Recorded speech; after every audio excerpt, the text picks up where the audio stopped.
Skip, he's making it look easy. I think the thing is now, I think it's a foregone conclusion. He's going to be the MVP. The only question that I have is, will it be unanimous? Yeah, I'll just answer that right now. Yes. You think it's going to be? Yes. Because Skip, look, what he's doing, he's throwing a touchdown every 11 pass attempts. That's the best since Aaron Rodgers' absurdly 45-6 season. Let that sink in. Now, Peyton Manning went 55-10. Patrick Mahomes went 50-10, if I'm not mistaken. Mm-hmm. So he's throwing a touchdown more often than those guys threw touchdowns in those historic seasons. Mm-hmm. That's what he's doing. Then you combine that with his legs. Skip, we've never seen anything like this. We've never seen a guy, he'd lead the league in touchdown passes. Skip, he's 5th in the NFL in rushing. Mm-hmm. He's the quarterback. We've never seen anything like this. We've never seen a guy that can run like this. Like I said, Michael Vick can run like this. Okay, let's just say for the sake of argument right now, they're equal. Skip, Michael Vick finished that season when he rushed for over 1,000 yards and broke the record. He threw 20 touchdowns. Mm. Lamar Jackson has 33 with 2 games to go. Whew. He's on pace to go over 1,200 rush yards, which is absurd. He's going to finish somewhere between probably, I'd say, 35, 38 touchdowns. Mm-hmm. With that body of work, he's number 1 in QBR. Mm-hmm. Skip, he and Tom Brady are the only guys to throw 5 touchdowns 3 times with 0 interceptions in a season. Yep. He did that. He did that. I've never seen, and we were talking about it, I've never seen anything like this. A guy that in 7 starts last year throws 6 touchdowns. Mm-hmm. And you remember how it was against the Chargers. They were booing him. Mm-hmm. We want Flacco. He's gone from that to this. Incredible. I've never seen anything like this. He's been unbelievable, increased his completion percentage by 8 points. Skip, he's making throws. That throw to Hollywood Brown on the move up in the pocket wasn't easy. The one to Seth Roberts wasn't easy. He's making it look easy. Mm-hmm. And I told Greg Williams, I said, if you blitz this kid and those guys run past him, he's going to jump out the window and he's going to be – and that's what they did. They went past him. He jumps out the window, Skip, and next thing you know, he's at the 6-yard line. Mm. That's what he can do. And what is, Skip, you have to spread the field because you don't want him to get on the edge. You see the first time he got the ball last night, they ran a design run. He got the edge, and he picks up, 18 yards. The field is spread because you want to keep him kind of condensed in the pocket. But when you do that, you open up bigger throwing lanes. And you see he's hitting Andrews, he's hitting these tight ends. Mm-hmm. Skip, he's been unbelievable. That was a great performance last night. I'm glad people are getting an opportunity to see what this young man is doing. I can honestly say, having played this game and watched this game, and Cam had an unbelievable season when he won the MVP, but not this. Mm-mm. Not this, Skip. Nobody. I mean, the guy's going to finish. He's going to be top 5 in rushing, going to lead the NFL in passing touchdowns, Skip. Who'd ever saw that coming? Mm. And to that point, every once in a while, something happens in sports, which is why we love sports so much. It is. Fair. That nobody sees coming. Mm-mm. Nobody saw this coming. No. Even the great Ozzie Newsome, a man you know very well. I know him. And this was his last hurrah, yes. was to trade up to the last pick in the first round, number 32, to take this young man. Mm-hmm. I don't even think Ozzie saw this. No. If he saw this, he would have traded up farther. He would have been afraid somebody else would snatch it. Yes. And we got to hear the great Joe Buck last night on the call, and I thought of his father, Jack Buck, and I don't know if you remember Jack. I do. Legendary play-by-play announcer. Oh, yeah. 1988 World Series, Game 1. Out here in L.A., I was covering the game, and Kirk Gibson came off the bench with a pulled hamstring and hit a legendary game-winning home run off the great Dennis Eckersley. Mm-hmm. And the line was from Jack Buck, "I don't believe what I just saw." And that was ringing in my ears last night. Every other play that Lamar pulled off, I was thinking, I don't believe what I just saw. Because I know what I did see last year. And by the way, before that draft, I said, I really like Lamar. Right. And I think it's a project. You're going to have to be patient with him. But I think he can be pretty good in this league. Or do what John Harbaugh did, take the kid and build the offense around him. Okay.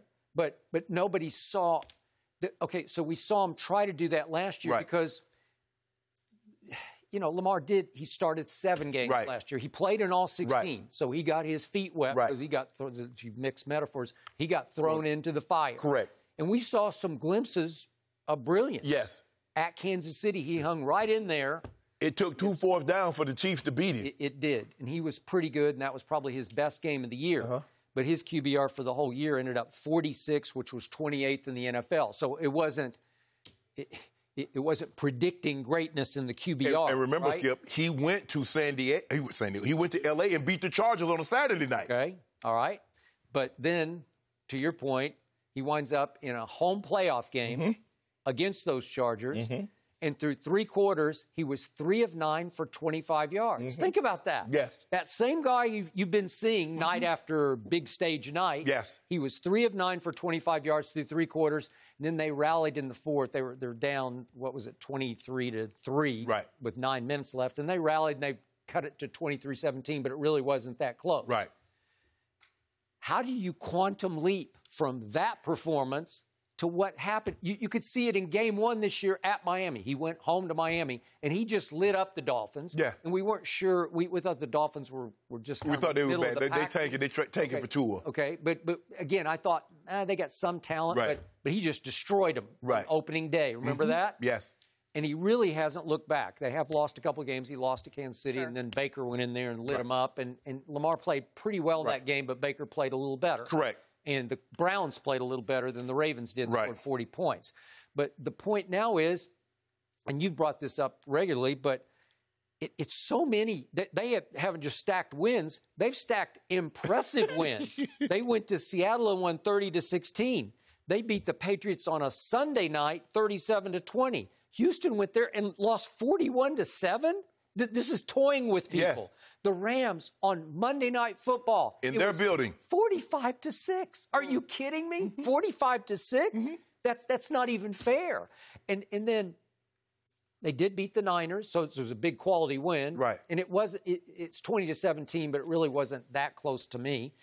And they went to Buffalo, and that was a key significant win, 24-17. And then last night, I thought maybe the Jets could hang in and Jets had a couple of early chances, but it was 42-21. Right. And to your point, after a while, it was like a frolic for him. He was just having fun out there. Yes. And it wasn't like he was showboating or grandstanding or hot dogging. He was just really having fun. And, Skip, they have so much confidence in him. John Harbaugh, you listen to the NFL when he's mic'd up and he's saying, what you're doing is not easy. That throw, because he's talking about Buffalo last week, Skip, he's like, what you just did, that's not easy. And I thought they were going to go for it early on 4th down. But the second 4th down, Lamar's like, no, I got it. I got this. Skip, when you think about a team that can run the ball for it's 4th and 1.5. And you think about a team that's running the football for over 200 yards a game, you think they're going to run the ball. Lamar, throw the football for a 1st down. That's what you do with Aaron Rodgers. That's what you do with Brady on 4th down. You put the ball in your best player's hand and you say, throw it. Right. Well, this guy's legs is dynamic. They say, no, Lamar, throw it. Correct.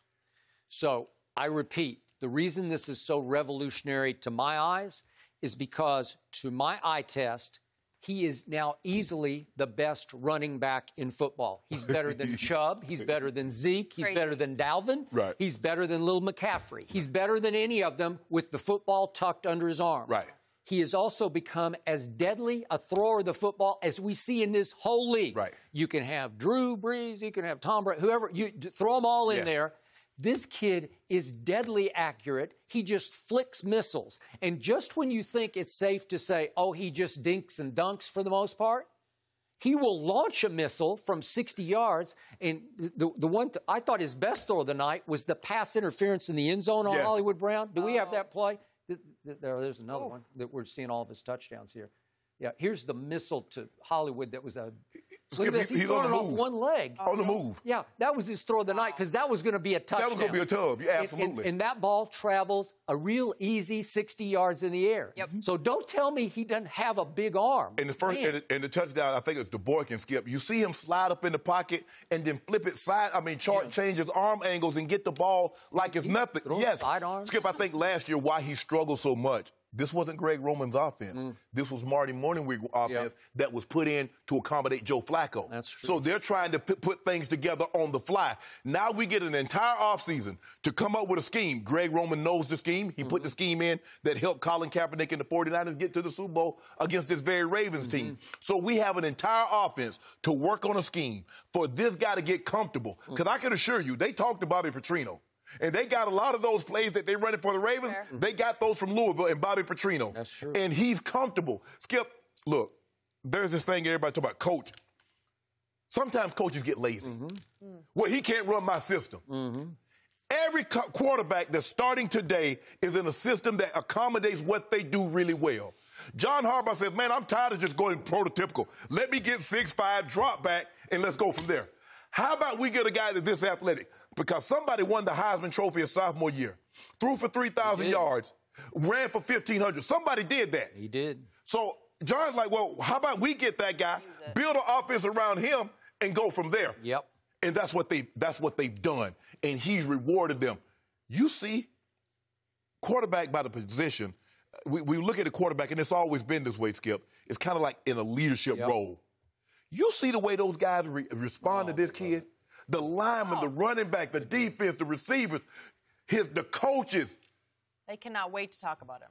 Thank you for watching. You can subscribe here to get the latest from the show, and be sure to check out more of the best clips from Undisputed, or go watch a few other segments from our other shows on FS1.